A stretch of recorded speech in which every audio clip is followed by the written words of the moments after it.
Okay, so good afternoon. Yes, good afternoon. Thank you for coming to this talk. And my goal today is to walk you through various milestones, if you will, in graduate education. I'm Dr. Holness, and I've had most of you for classes, but not all of you for classes.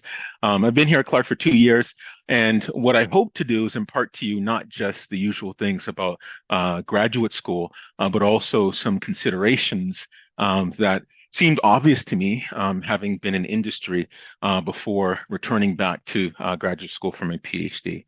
And so when you think about education, it's really just sort of the Happy Meal packaged mass production of what used to happen long ago, and still in some domains, namely apprenticeship.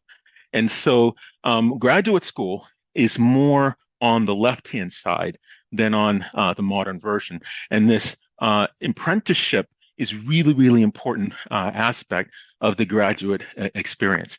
So while this talk and discussion, I hope we make it more casual.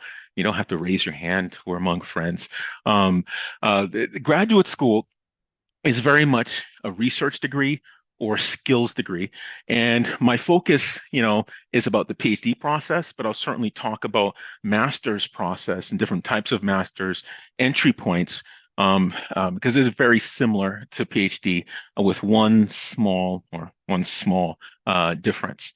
But with that, I'll talk about data science as well as computer science. But the experience hopefully is valuable to you. And so let me start asking you, throw it out to you. Um, what is the whole purpose of bachelor's versus master's versus PhD? And you've heard part of this. So we'll say everyone but Yuteo, right? But no, you're welcome to, to do the conversation. So what's the whole purpose? What's the whole purpose? What do you think? Hmm.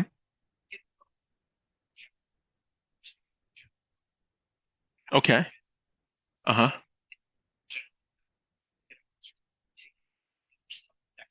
That's true. Yes. Ah, okay. Okay. Hmm. Hmm. Hmm. Okay. All very true things and part of the experience. Thank you. And so, in the bachelor's degree, and that's the BA as well as the BS, your goal is to learn how to solve problems, i.e., answer questions. You pick up all those skill sets, some of the technical bits in your domain, generally across the areas of the discipline. And the whole purpose is to get you to the point where you can solve problems, answer questions. In the master's degree, you learn how to ask those questions. What are the right questions? What are the important questions? And enterprise to learn how to answer those questions. But the difference is you ask those questions. The PhD, it's a little bit different. It's like the master's, you're asking questions, but these are brand new questions, never been asked before. And that extra part takes a lot of time and effort within the process. Okay. And so computer science is comprised of three parts: theory, systems, and AI. Theory deals with the mathematical description of the resources consumed by computation. So that's your algorithms, your theory of computation, computational complexity, and more recently, quantum computing. The systems part deals with the engineering artifacts, things like your operating systems, your networks, the properties of those systems, how you put components together, and how those choices engender certain capabilities. Your AI part, that's the data side. That's your machine learning, your artificial intelligence, how you input data and craft a special category of algorithms that make decisions that optimize on something that get better with the information that you give it, as well as finding insights. Now, data science is a little bit different. And these are, sort of the four broad categories. You have visualization. So all the processes, all the different methods you use for visualizing. This is your scatter plots, your box plots, your time graphs, your correlations, your heat maps, all that good stuff. You have your mathematical tools, be they probability, statistics, stochastic differential equations, linear algebra, multivariate statistics, and so forth. And then you have your data analysis and processing. That's the mechanization part. It's the algorithmic consideration, how you bring to bear all of these tools in order to extract the insights physically. And of course, once you get your results, you visualize and you communicate it. And then there's this last part, the application domain. So if I were to ask you, let me ask you, where do you spend most of your time in data science?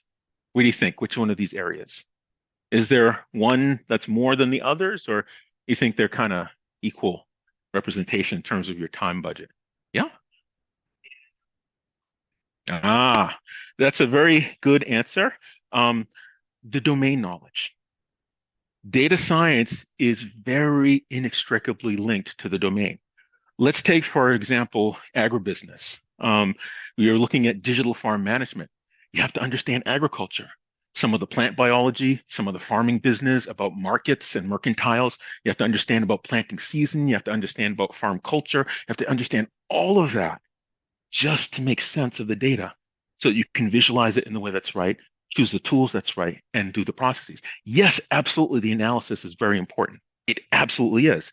But you're going to spend, it's not atypical, about 60% of your time just in the application domain, right? And so for data science programs, you'll find, and data science is relatively new, right? You'll find data science programs all over the place.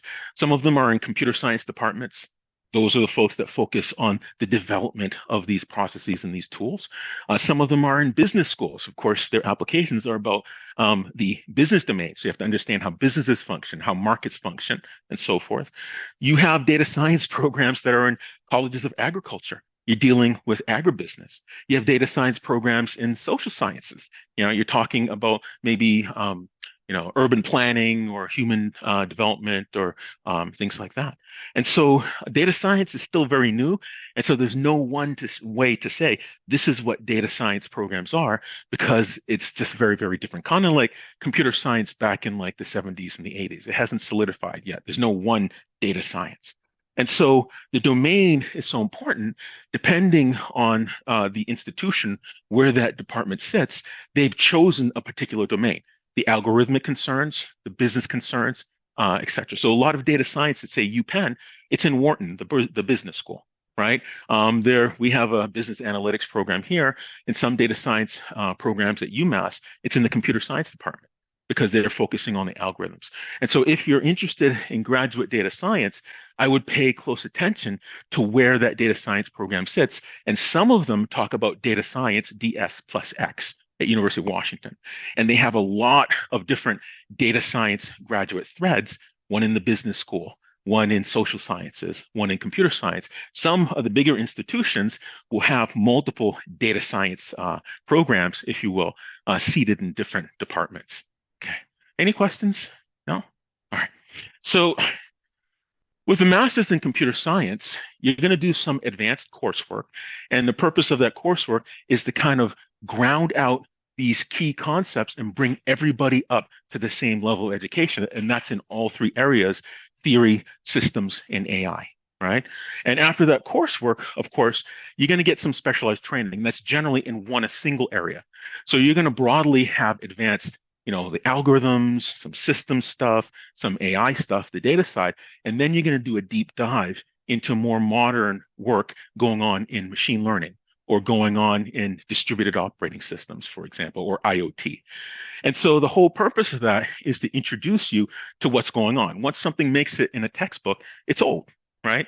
There's no new work being done. Everything that's currently in book form is, you consider old information. It's those research conferences, those publications is where the modern work is. You're also going to be learning some tools and methods for doing research, and that can range from experimental design to specialized tools. For example, in robotics, something called ROS, Robot Operating System. It's a type of middleware that allows you to connect together these disparate devices through a network, and these devices happen to be robot components. And then you're going to get some major experiential work. That could be your thesis, it could be a project, it could be a consulting gig, an internship. There are many different ways people implement it in the master's program in computer science. And then you're going to learn how to form your questions. And so that's through reading as well as participating usually in a lab culture. And lab culture is very, very important in graduate school. And you're going to form your question, design and execute experiments, and appropriately answer those questions. And so one of the key differences between the MS and the CS is, I'm sorry, the MS and the BS is that, you're answering questions, but these are questions that you've learned how to ask. Okay. Any questions? No pun intended. Okay. So then there's the master's in data science. Now, of course, one of the key aspects of this is substantial training in your domain, because the data science part is inextricably linked to the application domain. Absolutely, if you're trafficking or dealing with the algorithmic concerns, you're going to be looking at algorithm analysis, maybe parallel computing and computer science, those things. But if it's something like business or agriculture, you're going to be spending a lot of time learning how those domains work. Okay. You're going to be looking at tools and methods for realizing the models. In a data science master's, you might not ever implement your own machine learning algorithm. You might use a library and maybe do clustering or something like that in an appropriate way on certain data sets. So you're going to, again, have your major experiential work, be that your thesis or project or a consulting gig. Some data science programs, particularly on the West Coast, they line up companies and you solve problems for companies as your major project. And so then, of course, you answer your questions, you visualize, and you learn to communicate your results, be that in conference publications or in other types of presentations like we have here orally. Okay. All right. So then another type of master's program is a so-called professional master's. And this type of program is generally targeted at working professionals. And there are two types of personas for this. One is somebody who's looking to advance his or her career. You're an individual contributor working in some software company or some computer science related job, and you want to kind of become a team leader or a manager of some sort. And so you need to upskill. And that upskill might mean project work, how to design projects, some of the rigorous training and the algorithmic considerations. But the professional masters tends to be more on the coursework with a bent towards practical skills and practical tools. Another persona that is a target of the professional masters are those who are looking for career change. Maybe you were in a related course, like you did some psychology, some experimental design, some programming, or maybe you're in math or bio or something like this, and you're looking to get into computer science. Those are also people, the personas who enter in professional masters. And so in this, you're going to take some advanced coursework, not always in all the areas. Usually it's in one, maybe two areas because you're more focused on the tool chain. And you're going to spend a lot of time looking at various tools and applying these tools to significant problems. And so if it's, Seaborn to do wonderful visualizations or Tableau, this is popular in the business, with the business folks to do some analyses. And then you're going to have lots of problem solving applied to very specific topics, right? Build this thing in this way using Amazon AWS. And when you get out on the other side, you have all this experience in using, say, the machine learning APIs in Amazon AWS, and you can walk right into a new employment situation. Okay. And so you might also have modules on project management, because oftentimes when you advance, the goal is to become a team lead, and now you're managing people. Okay. And then, of course, there's the PhD, right? We used to joke PhD stands for piled higher and deeper, right? So what's piled higher and deeper? Just about everything. And so in the PhD, you're going to be taking advanced coursework in all the areas. Some programs, a handful of them, you specialize right away just in one, but most of them, you're going to take this advanced coursework in all areas of CS. And you can think of these all areas as a standard curriculum for an undergrad. Anyone with a PhD in computer science should be able to, whether they like to or not, teach just about any undergrad computer science course. It's once you get to the master's and the advanced seminars and PhD level where the very specialized knowledge comes into play. And so you're going to get, in addition to the advanced coursework, specialized training in a single area. And that could be anything from a paper journal reading type of class to a seminar, which is essentially somebody's research lab's story, all of the research that they've done. All right, this advanced training in a single area is really where you spend most of your time. And so the other thing that happens, sometimes formally, sometimes informally, is this training in skill sets for all sorts of useful things. Research planning, you have to plan out your research, design of your experiments, how you execute them, because maybe a job that you're running might take several hours or several days to run, as well as the communication of the results. And that can be done through publication as well as through presenting in conference. And the lab culture is very, very important. Most research labs, at least at the big research universities, you have a weekly lab meeting and there's a paper presentation rotation. And so I remember when I was in the robotics lab at UMass in grad school, you don't miss the weekly lab meeting. That's a requirement. Unless you're deathly ill, you don't miss this lab meeting, right? And everyone reads the paper. That's how you learn. And so you're also going to be trained in people management. That's being a teaching assistant in a course or through managing research undergrads involved in the lab or more junior students that are in the lab. You can't do science without other people. The day of sort of the solitary scientist sitting in a back room, cranking out things and bringing them out, emerging with scrolls with the stuff written on it, those days died a long time ago. Science is very much a team sport. And so this people management is very, very important. Also, you're going to get trained in teaching. Now, this teaching can happen formally in the form of a graduate teaching assistant, or it can happen informally, helping out junior researchers in your lab. And that's also very important because you keep the research going and you also want to make yourself valuable to the lab.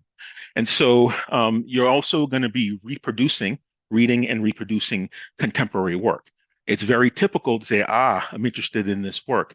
Let me read the paper, figure out all the stuff that's not written, and then reproduce these results. That gives you the experience in the experimental design, but also in understanding that paper, what it really means. Hidden in the paper, because of page counts and other reasons, are all those practical decisions that need to be settled that aren't written down.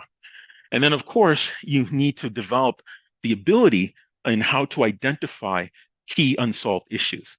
And one of the wonky parts about it is that maybe no one has done it because it wasn't fruitful. They tried and it wasn't fruitful. Or could it be that no one has tried this? No, you have to look. And that requires you to read the research literature.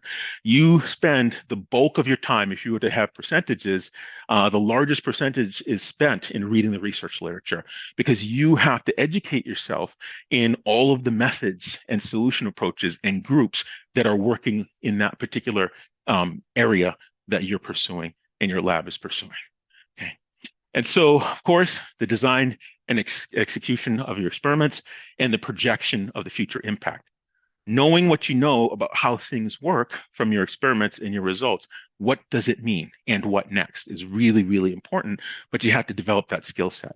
And again, you develop it by going to conferences, by collaborating and talking with people, by networking, as well as reading the research literature. Again, it all circles back. You'll hear me say that many times, reading the research literature.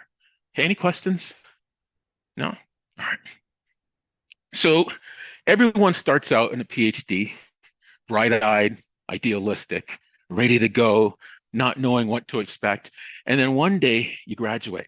Now, of course, this picture is wrong because it's never a linear path. It never, ever is. It usually looks more like this, right? Lots of twists and folds and turns. And dotted along this path, and what the hell happened here? Dotted along it are several landmarks along the way. And so the purpose of today is to talk about some of those landmarks with hopefully some experience about various considerations that will be of value to you. And so you talk about thinking about graduate school. You have to think about it before you go ahead and do it, put it to action. Applying to graduate school. Okay.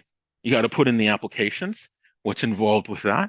And then, of course, congratulations. You can do your happy dance. You got some acceptances. Now you select a program, right? And hopefully you have more than one acceptance. And what is the consideration about selecting a program?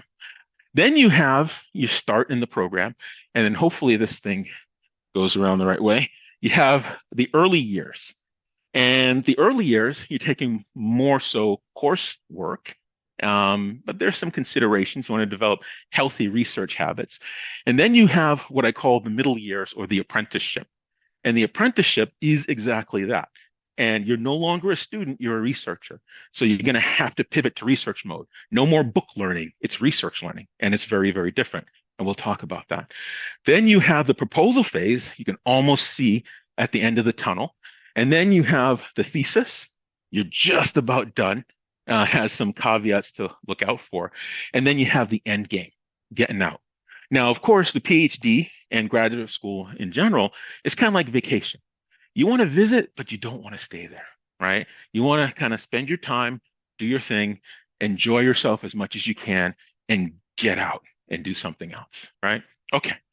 So, of course, one day you'll be done and it'll be the happiest day. Well, probably one of the top five happiest days of my life. I wouldn't say it's one or two. That's other stuff.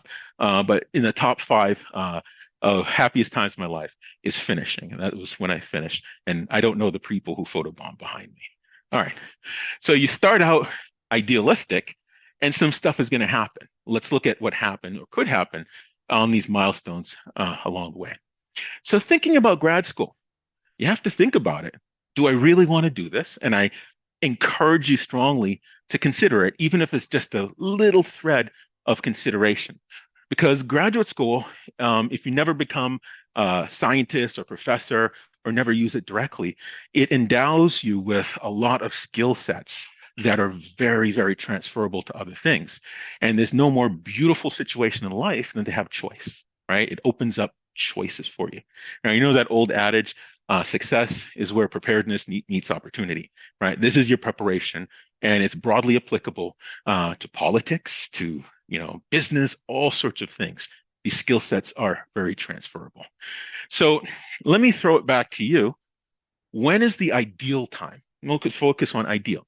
When is the ideal time to start considering graduate school? When do you think? Senior year?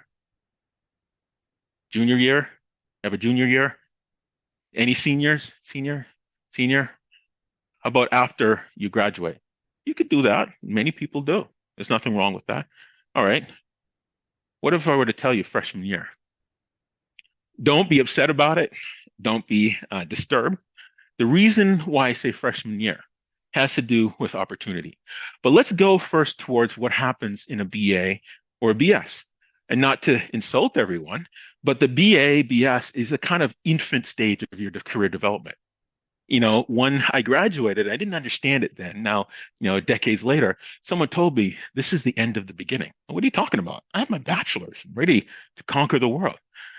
Now, what you're doing, going back to what the purpose of the bachelor's is to teach you how to answer questions, how to problem solve. And so you have to develop a set of key skills. You're going to learn about both yourself, how you work, and about the world around you.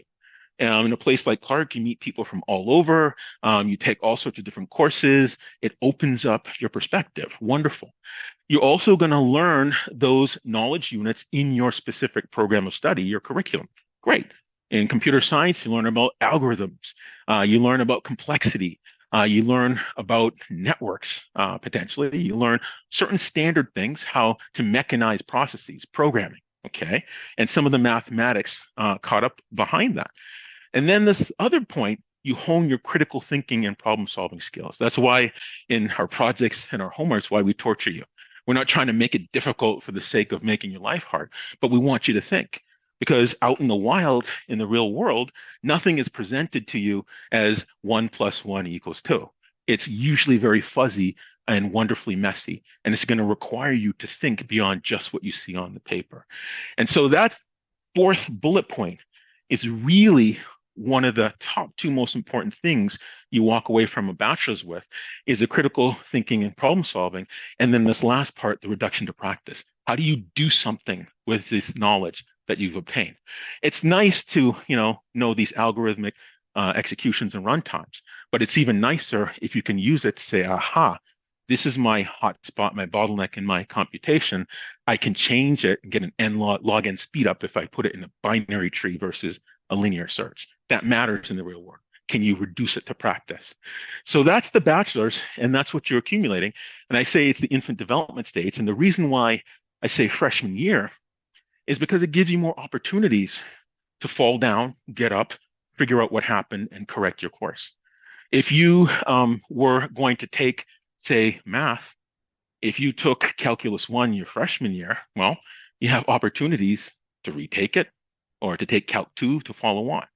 Now, of course, here at Clark, I realize, I should turn off the mic, they say your first 2 years, go off and expand your horizons. Wonderful. The arts round you out and they develop your critical thinking skills.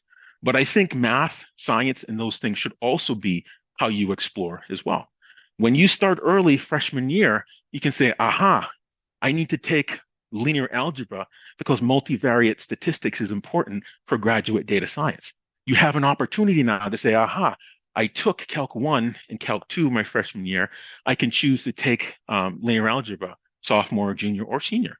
You have more choice. It opens up you to more opportunity to shape what those outcomes are that you're going to need to develop the key skills you're going to need in graduate school. Now, it doesn't say that all is lost if you don't start freshman year. It just makes it a little bit more difficult, and that might cost you time, an extra year, might cost you money. You take a summer course, but everything comes at a cost. It's just understanding that cost and going forward with it. But starting early gives you that choice. And as I said, there's no more beautiful thing in life than having choice, right? Okay. Any questions? No? All right. So I'm not want to make this one way, right? I was hoping to, you don't have to raise your hands. You're among friends. We're all friends here, right? So you decided to think about grad school. You arrange your curriculum and you're going to apply. When you apply, and this is something that I learned, computer science grew out of one of two traditions, the engineering tradition and the mathematics tradition. Of course, we were the Department of Math and Computer Science, so clearly we grew out of computer science. But if you look at some computer science departments, they grew out of engineering. And you can kind of tell when you look at what college the department is in. Some are in the College of Natural Science and Math, some are in the College of Engineering. Now, in the engineering side, they're very keen on you build it. And it's not to say that you don't do any math in an engineering tradition computer science department. It's just they really like to have the prototype support the science, right? Lots of deep work, but you build it, okay? Then those who are more from the math tradition, they tend to traffic in proving properties about aspects of systems, looking at mathematical models and dealing with, say, the physics of information. Now, of course, it's not to say it's a hard and fast rule. There are other universities that do both. Some only a sprinkling of the other, some they're sort of 50-50 deeply entrenched. So if you look at profiles of various large schools with large graduate departments, Stanford, Michigan, MIT, Virginia Tech, Penn, and Penn State, they're very much engineering departments. Absolutely, they do the math stuff, they do the proof, and they do the rigor, but their soul is engineering. If you look on the right-hand side, Berkeley, Brown, UMass Amherst, NYU, they're very much in the math tradition. And it shows when you look at the type of research they're doing. If you look at a typical PhD thesis or master's thesis, their focus is a little bit different from the engineering side. Now, the reason why I mention that is that if a certain tradition fits you better, you're better off targeting a school that is a better fit for you. And it's not to say one is better than the other, right? They're both wonderful. It's just the tradition is different. And if the tradition is different from what you're comfortable with, if you don't like building stuff, well, you probably would be more comfortable in the math base. If you're not as much the proof, but I really want to see how it works, and you may be better off at an engineering tradition. Okay. Any questions? No? All right. Uh-huh. Physics of information, yes. Thank you for asking. And so computer science has nothing to do with computers, right? It's about the data and what you do to that data. For example, in machine learning, there's this thing called overfitting, right? And how you correct for that is something called regularization. It's almost like you're riding a horse and the horse wants to look around all over the place. And no, no, no, no, no. I'm going to allow you to look anywhere within this sandbox, right? And so the physics of information talks about the properties of data All right. And understanding those properties allows you to poke it and prod it and understand what's going to happen. So, for example, a concrete another example is when you're dealing with multivariate data, the number of variates or the dimensionality is exponentially related to the number of samples you need in order to generalize well. That's part of the physics of data. And so what you learn here are these basic properties. When these two things interact, what is the result of that interaction? It's because it's understanding that that gives you the insight into how ultimately the systems are going to behave. Okay. Thank you for your question. Any other questions? No? All right. So others do both. And when you're applying to a graduate school, one of the things that you should consider is the viewpoint of the PI, stands for principal investigator, the faculty. And when you apply to graduate school, yes, you apply to the school, but in many programs, you're really applying to the research labs. They'll sit in a room and maybe the robotics lab, the information retrieval lab, the HCI lab, they all graduated from students, so they have some vacancies and they're looking to hire. Okay. Well, they influence the admissions decision. They say, I know HCI has these needs, robotics has those needs. So that's going to shape who they admit. If you two have two excellent candidates, but one fills a need, the other doesn't, they're going to pick the one that fills the need. So you want to pay attention to the posture of the PIs. Now, some schools have a very large TA pool. I know University of Maryland, their undergraduate population is like over 1,000. It's a big department. So they teach a lot of classes and they need a lot of I can say bodies, right? I don't want to make it so sterile. They need a lot of bodies to help with those classes, right?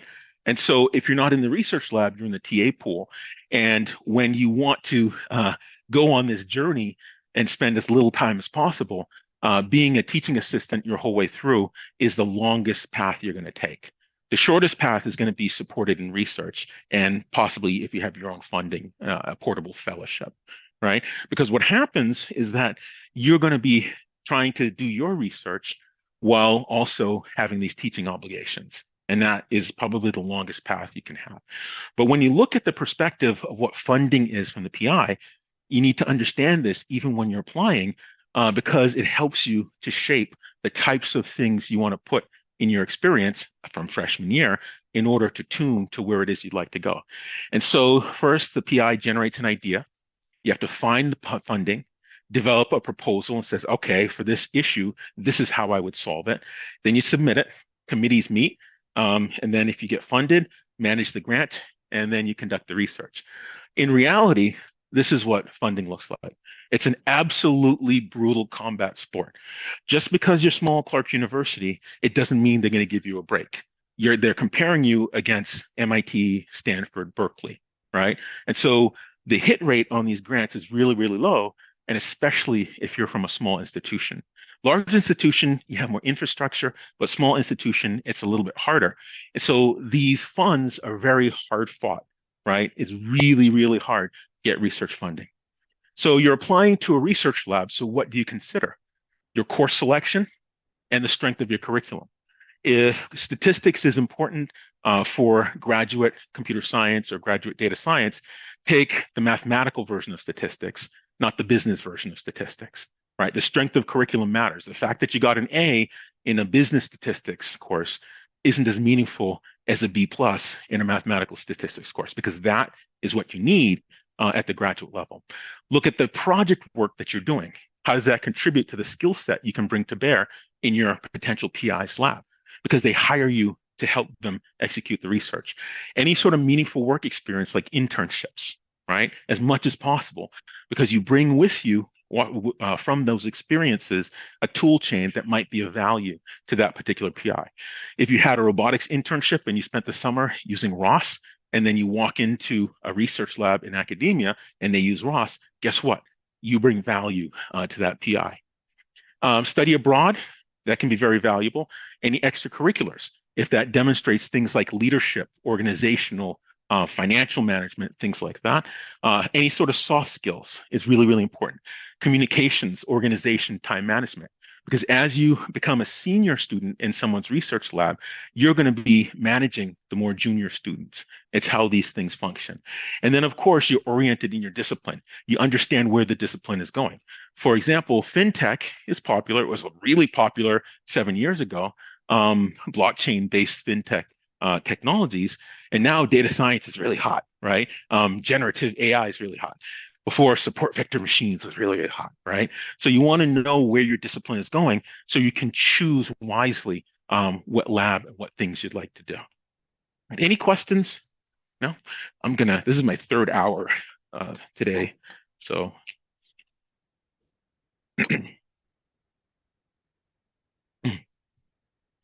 they'll find that out really fast. And you just reminded me, there's uh, what is it?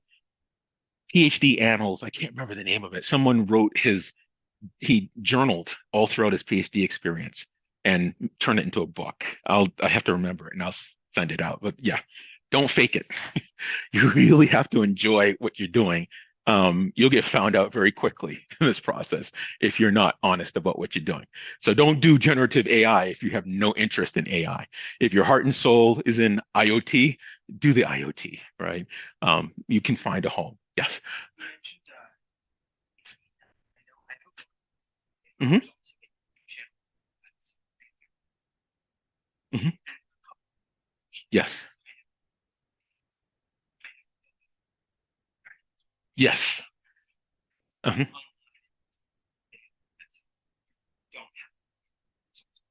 Okay, thank you. Thank you. So lots and lots of people are archiving it, and it's hard to remember after the fact, right? Is you have to do it along the way. Thank you. Um, all right. And so you have to think about the value you bring to your PI. Can I trust you? I busted my butt to get this hard-won taxpayer dollars invested in the lab's vision. Can I trust you with the stewardship of carrying out the execution of this vision? Funding is a zero-sum game. The funding that I get is funding they didn't get. So you have to be very careful how you treat that funding. The funding that provides you salary, the funding that buys the equipment, all that stuff. Moreover, the funding that you get is housing assistance someone else didn't get, right? It is a zero-sum game.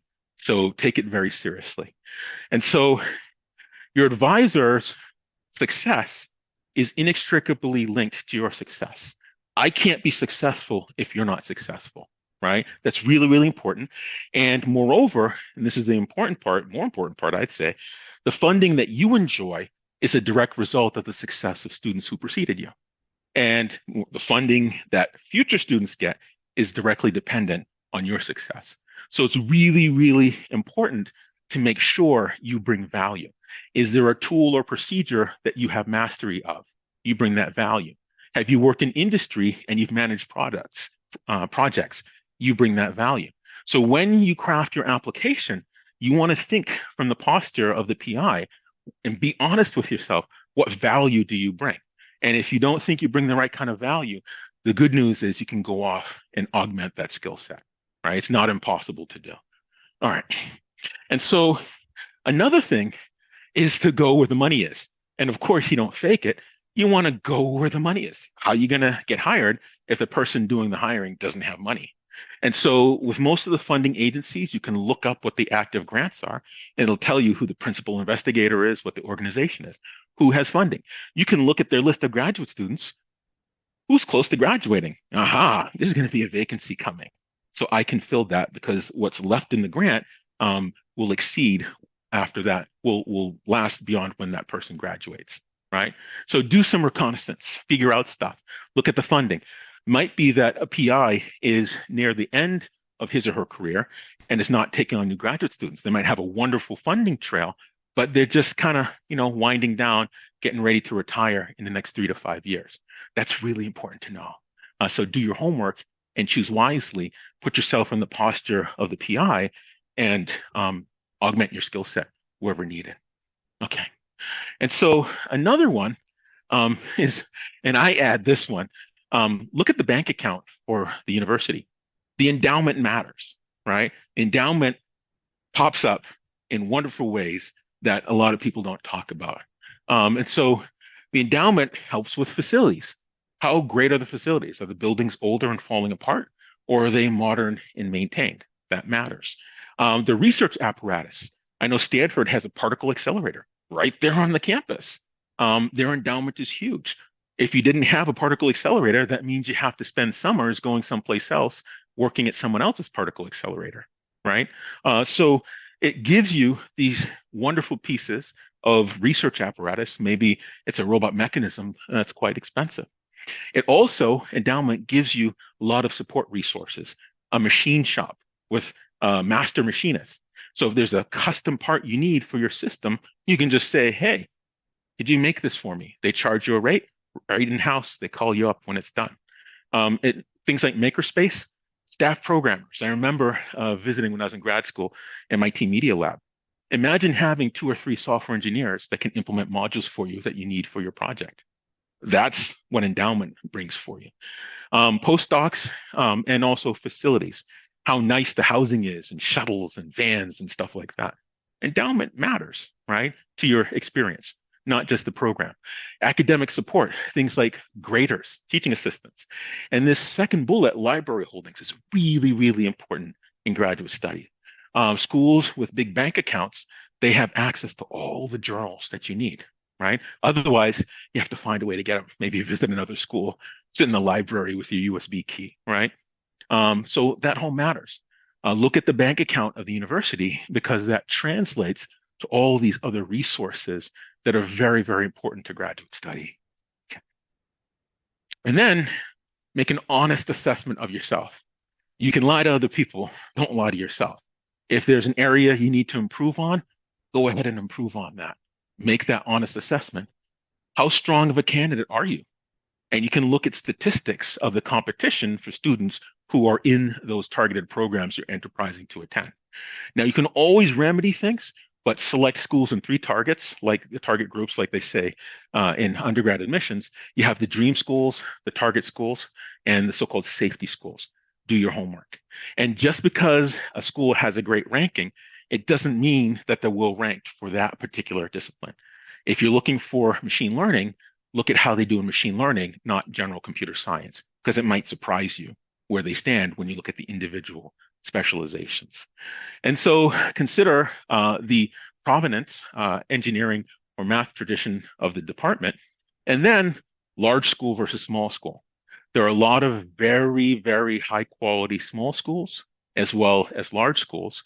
And the benefit of a large school is that you have several researchers in one area. So you might have 1 or 2 machine learning people at a small school, but in a large school, you have like 12. And this person's machine learning in natural language processing, machine learning for vision and robotics, machine learning for control and robotics, machine learning for this, machine learning in IoT, machine learning for that. And it gets so specialized. It's a very fertile environment where you can learn all sorts of pathologies, if you will, for how you get machine learning, for example, to work in these different application areas.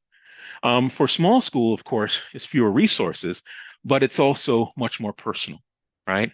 You might have 1 or 2, say, machine learning researchers, but you really know that person, and it's a much more intimate environment. Again, it's not to say one is better than the other, they're just different, but consider what fits you well, right? Because if you have the wrong fit, I tell you, it's not going to be a very happy experience. And you want to make sure that you enjoy what you're doing because that's going to get you through. Okay. All right. Any questions? Yes, yes. Mhm.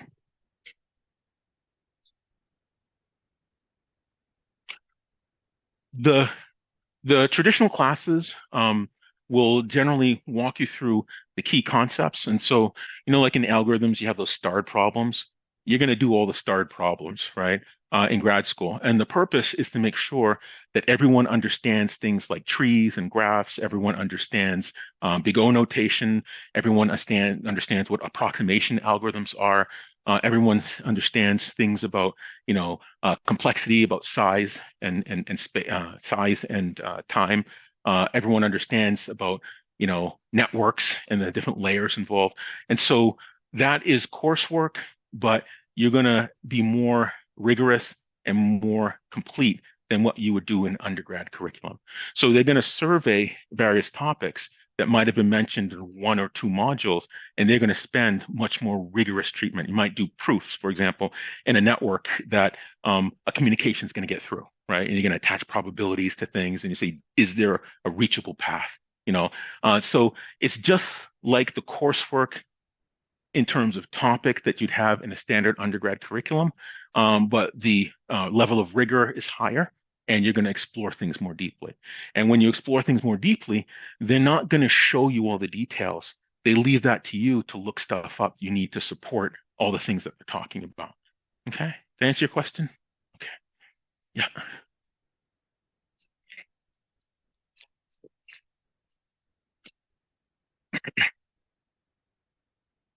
Hmm. Hmm.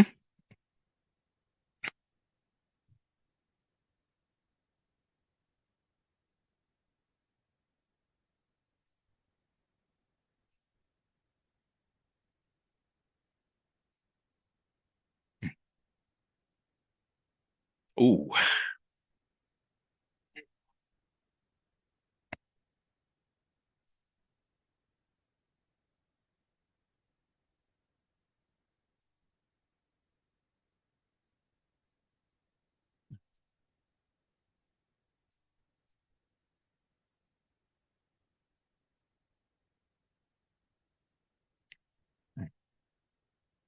Hmm.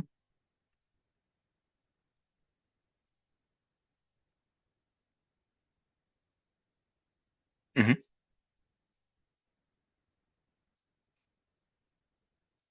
Hmm. Hmm.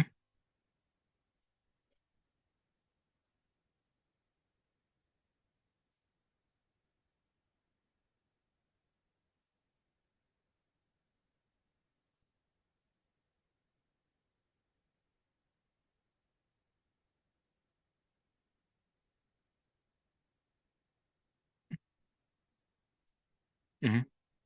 Yes. Hmm. So there are drawbacks and benefits to both of those extremes, but there are also, things in between, medium-sized schools and things that skew large and skew small. So do you have a geographic preference, right? Do you like urban, rural, small community, medium community? Do you like to be in the coast, in the interior? Um, are there family nearby? Maybe you want to be closer to family. Maybe you want to be far away as possible from family. But the lines between professional and personal are somewhat blurred in graduate school. All right, so your social is kind of stitched in to your professional. And so you want to make sure wherever you live, you can't thrive if you're not happy, because you're going to be embedded in the community, and you want to make sure that you're happy where you are. I know I couldn't go to do networking in University of Hawaii, which had a great networking program because I'd never get any work done in Manoa, but that was back then. Maybe now I have more discipline, but so the GRE, it's not fair, but you learn the tricks and you just do it. If you have the resources to take a test prep course, I recommend that. Do lots and lots of practice, play the game, and just get through the GRE. The ideal time to do this prep is in the summer when you're not focusing on classes, right? If you're going to focus on GRE prep during the semester, treat it like a lab course, right? You really want to make sure you hit it regularly and you put the time, requisite time and effort into it. And set aside money for application fees. They can add up, over time. Some will waive it, but if you're applying to 5 to 10 schools, it adds up pretty quickly. So make sure you budget ahead for that. I don't think I'm going to get through like more than half of it. So I can always continue another time. So selecting a school, you applied, you get some acceptances and do your happy dance. Now reality sets in. You're like, oh crap, now I actually have to go through with this thing. It begins to get real. And many of the big programs have so-called candidates weekends where they invite all the accepted students into campus for a weekend. And it's a big showcase. You talk to all of the potential advisors. They certainly know about you. And you talk to their graduate students, and there's usually a formal component and there's a social component. Remember with that, you're being interviewed in a sense, and your interview ends when you return back home. Always remember that. And so with that, you're going to meet the PIs. You're going to have demonstrations. Take the opportunity to talk to people. If you don't like to talk to people, you're going to have to fake it, talk to people, because that's where you learn a lot of things. And take the opportunity to talk to the graduate students in the social part, not when they're there, because the graduate students will never be forthright in front of their advisor. They're not supposed to be, right?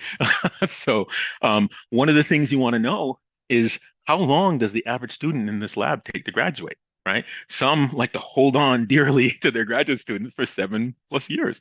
Others, they just have you out in a timely fashion because that matters.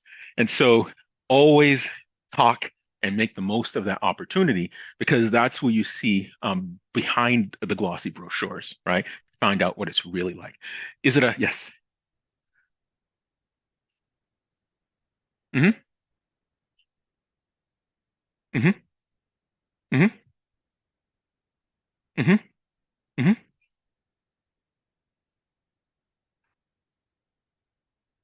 Uh, if you can get that information, admissions won't give you information for former applicants. So you do have access to current grad students, and it's really hard to get information. And so the PI's posture, one of the things you can observe is how they interact with one another in the lab, right? Because eventually, everyone's on their good behavior, right? Because they have company over, but eventually some things will kind of make their way through. But certainly talking to the graduate students when it's in the social part you'll kind of learn more about what it's like. Okay. All right. But yeah, you can't get information about other applicants.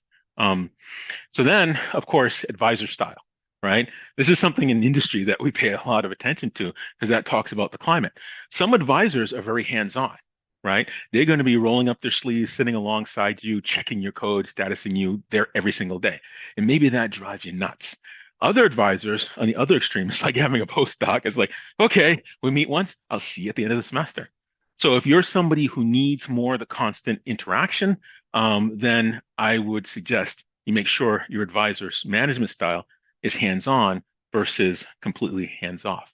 If you're very independent, maybe you had 10, 15 years in industry and you're back in graduate school, you have a good idea what to do, you're used to planning out a regular schedule, maybe hands-off. You don't need someone telling you how to use install shield or, things like that. And so it's not to say one is better than the other. Again, this is part of fit. You don't want a micromanager if you're somebody who is used to that responsibility, steering your own ship, so to speak, with a high level objective versus all the small waypoints along the way. That's really, really important because that will make you miserable. And you want to make sure you're happy in order to thrive. And so you want to look at things like this time to graduation, student placement. How is that lab in placing students? Are they really good in placing people at Google or industry or academia? And does that match your goals, right? Do they hold on to students for a long time or do they get out in a timely fashion? Timely fashion, 4 years on the quick side, 5 years. It can be as much as 7 years, depending. You have to kind of temper that by the discipline. Because if you're dealing with, say, uh, an interesting robotics project, you have to build the mechanism first, and that takes time before you can do the research on it. And so look at the project allocation. Is it individual projects or is it teams of people on projects? Are you collaborating or is it your own project? And then the other part, look at the lab culture. Are they nice to each other? Are they collegial or are they cutthroat? I'm not going to help you. That's not going to help me on my project, right? Or if you like that environment, wonderful. Um, Look at the lab culture because, again, it's a lot of work and you don't want to be unhappy in that situation. Okay. All right. And so you've gotten in, you started, and we'll probably end with this because I don't want to go over time. The early years.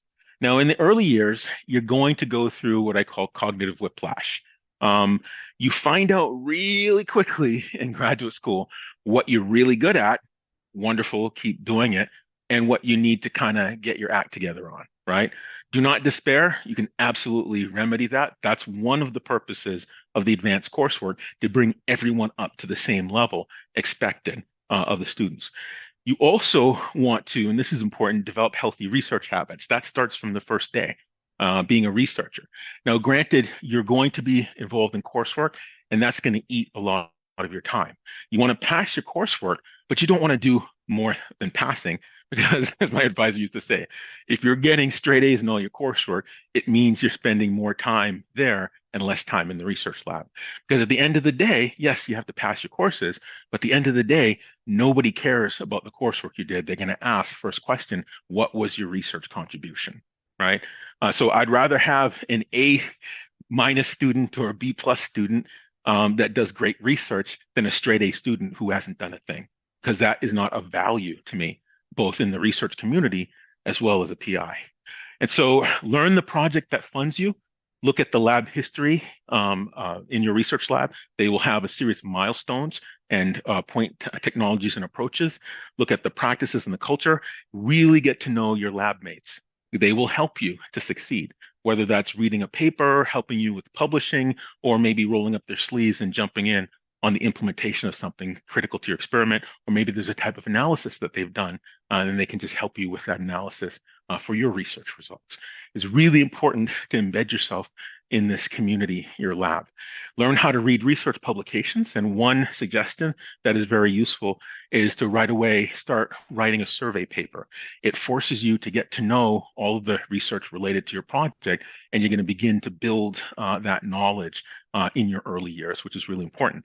And by writing the research paper, it forces you to distill down those concepts, but also you start to see relationships between these different solution approaches expressed in the various papers you read. But reading a research paper takes time. You have to learn how to read one. It's going to take a lot of time, and that's the bulk of the time spent in a research-based graduate program. And so, of course, the coursework, I won't talk about that. Pass your courses, no more and no less. And when I say no more than pass, because if you can get 100% on everything, it means you're not spending enough time on research. And most advisors would rather have a publication than you to get a straight A versus just passing the course needed for the requirements. And I know that sounds controversial, but that's what's of value because the coin of the realm is in the research productivity. Okay. Any questions? No? All right. And so discuss with your PI the goals, read the relevant literature, help your lab mates to succeed. Not only do you get experience, but you build that goodwill, and a team that works well together is a very successful team on the end. And so when you're taking coursework, you're not getting as much research done during the semester. And the unwritten rule is that you pay back that looking the other way by doing more over the summer. And so, let's say you're hired for 20 hours a week during the semester. You might do 5 to 7 hours a week in the summer. You better be doing, 50 hours a week, and you're paying that back. That was the expectation for us. It's not written, and I know union rules about hours and stuff like that. But at the end of the day, you're getting paid for something you're not doing during the semester. And the expectation is you give that back during the summer. And so it's really, really considered tacky if you take off for the summer and you're not spending that time as a full-time researcher, paying back that investment that's been made in you during the semester. Um, absolutely. Absolutely. Mhm.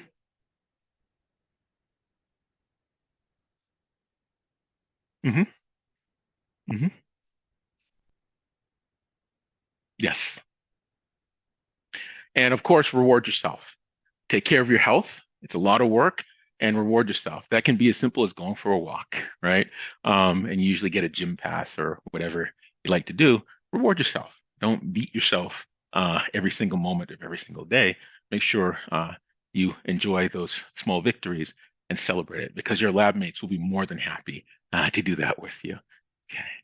And so, I'm about 4 minutes over. I don't know if you want to go for it or just stop and figure out part two. Stop and figure out part two. Keep going. Going. 125. Okay.